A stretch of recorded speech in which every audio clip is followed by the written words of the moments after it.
Fast and the Furious Supercharged at Universal Studios Florida has set a pretty dangerous precedent for the existing parks at Universal Orlando Resort.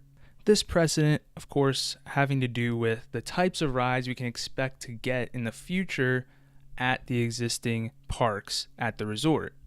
Just a little bit of background for you. Fast and the Furious Supercharged replaced Beetlejuice Graveyard Review as well as Disaster.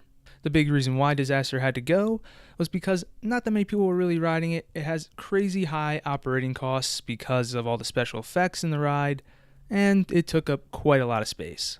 So really, it made sense to get rid of Disaster. However, Universal replaced it with a ride that has really low operating costs, incorporates screens, has very little special effects, and was not really received very well by audiences as a result of this kind of cheapness.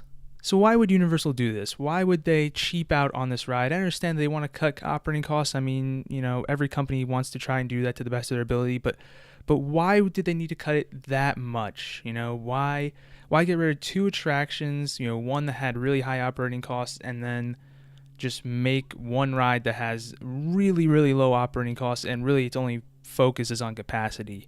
Well, the reason is because we got a new park coming on the way. Obviously, they haven't directly confirmed it, but it's pretty much all but confirmed at this point that Universal Orlando is getting a new theme park sometime in the near future. Some are saying as early as 2021. Now, obviously, building and running a new theme park is not cheap. It costs a lot of money. So, Universal understands that they're going to need to cut some costs in the existing parks in order to help pay for that one, as well as make it as good as they possibly can. So guess what they're doing? They're getting rid of all of their high operating cost rides that have a lot of special effects and really aren't attracting a whole lot of guests, and they're chopping them off and replacing them with really cheap rides that don't have a whole lot of special effects and can hold a lot of people. Look at the new ride that came out before Fast and Furious Supercharged, Race Through New York with Jimmy Fallon. And what did that ride replace? Twister, a ride that really doesn't have a whole lot of capacity and uses a lot of special effects, thus having a pretty high operating cost. What closed after Disaster closed and was replaced by Fast and the Furious? Terminator 2 3D, a special effects heavy stunt show that no one was really going to anymore. So guess what? That's gone now. And the rumor is it's going to be replaced by a Jason Bourne show that will probably end up incorporating way less special effects and thus have a lower operating cost. And now guess what? Was just recently announced to be closing in September. That's right, it's Sinbad over at Islands of Adventure, a show that uses a lot of pyrotechnics and other special effects, but not that many people really watch it anymore. So guess what? It's gone now too. Now, why is this a dangerous precedent to set when I just said that no one was really going on any of these rides or experiencing any of these shows, and they had high operating costs, so Universal is saving money here, and then they're also replacing a lot of these attractions with Universal IP, so they can kind of have some synergy with their mother company and promote their products through either TV or movies that are actually owned by them. So yeah, I'll admit, it's a smart business decision. However, it's not really great for the consumer, because what happens? Yeah, you're getting rid of a ride that no one's really riding anymore, but look at what's happened with Jimmy Fallon and Fast and the Furious. The rides have been absolutely destroyed by critics. People have not liked these rides at all, which is why the wait times are so low and why no one's really riding these, because no one wants to re-ride these rides. But to be honest, because Universal is saving so much money on operating costs from getting rid of Twister and replacing it with Jimmy Fallon, and from getting rid of Disaster and replacing it with Fast and Furious, because they're saving so much money on operating costs, I don't think they even care that no one's riding it. And that's why it's kind of a dangerous precedent, at least for the existing parks. Because we know that a lot of this money is going to be reinvested into the new park, which is great and all.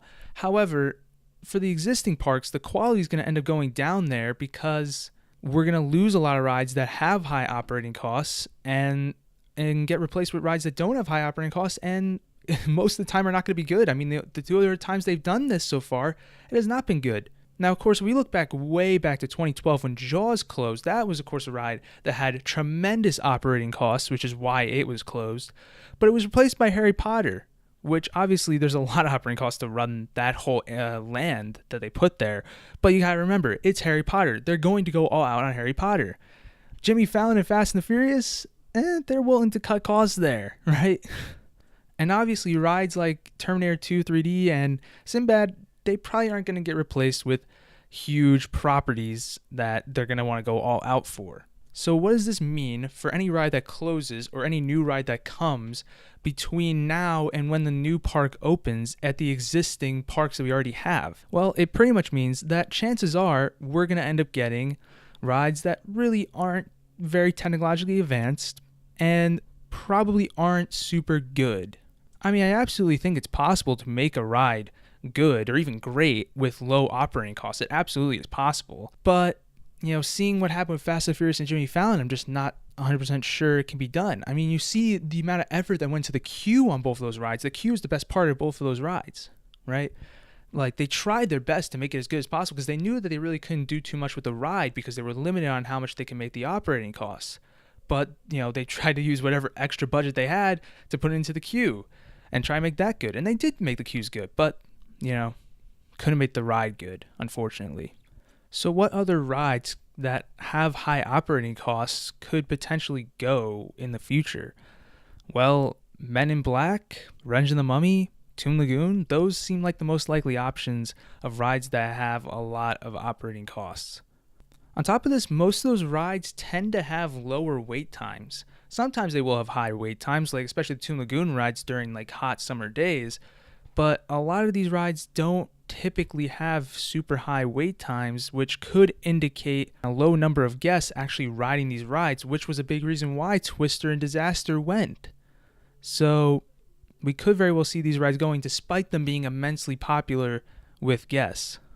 So all I gotta say is, Universal, you're setting a dangerous precedent for yourself by replacing these high operating cost rides and replacing them with really cheap rides. I know that you gotta do it to make the new park as good as possible, but you gotta also try to do that while also not hurting the quality of the existing parks too much.